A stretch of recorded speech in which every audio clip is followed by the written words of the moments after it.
O que você vai ouvir agora não é uma ameaça. É uma confissão. O presidente do parlamento do Irã acabou de admitir algo que o regime nunca teve coragem de dizer em voz alta. Segundo ele, a única forma do sistema sobreviver é iniciando uma guerra maior. Uma guerra no Golfo Pérsico. Isso não é força. Isso é desespero. Quando um governo admite que só consegue se manter no poder através da guerra, ele está dizendo indiretamente que perdeu o controle do próprio país. E é exatamente isso que está acontecendo no Irã agora. A liderança sabe que o povo quer mudança, sabe que a população quer o regime fora do poder, e por isso reage da única forma que conhece, com ameaça, repressão e violência.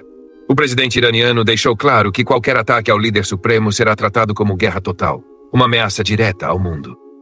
Do outro lado, Donald Trump respondeu dizendo que é hora de buscar uma nova liderança no Irã. Israel, por sua vez, colocou suas forças em alerta máximo. E o primeiro-ministro israelense foi direto. Se o Irã cometer um erro, a resposta será algo que o regime nunca experimentou antes. Mas o ponto mais revelador dessa história veio depois.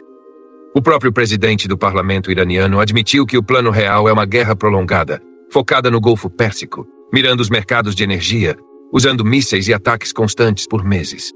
Isso não é estratégia de quem está forte. É a atitude de um regime encurralado. Enquanto o governo ameaça o mundo, algo muito mais perigoso acontece dentro do Irã. Mesmo com a internet cortada há mais de 12 dias, a resistência não foi silenciada. Hackers invadiram a televisão estatal iraniana. Não foi um canal, foram vários. E a mensagem exibida era clara: o regime islâmico está desmoronando. Mulher, vida, liberdade. Isso é simbólico. Isso é poderoso. E isso assusta o regime, porque lembra exatamente o que aconteceu em 1979.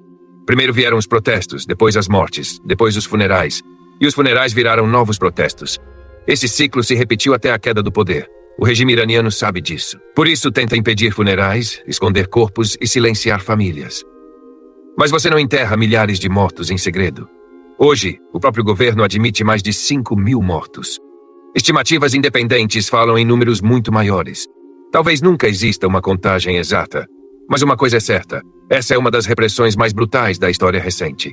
Quando um regime responde ao próprio povo com assassinatos em massa, ele não demonstra controle, ele demonstra medo. E existe uma ironia impossível de ignorar.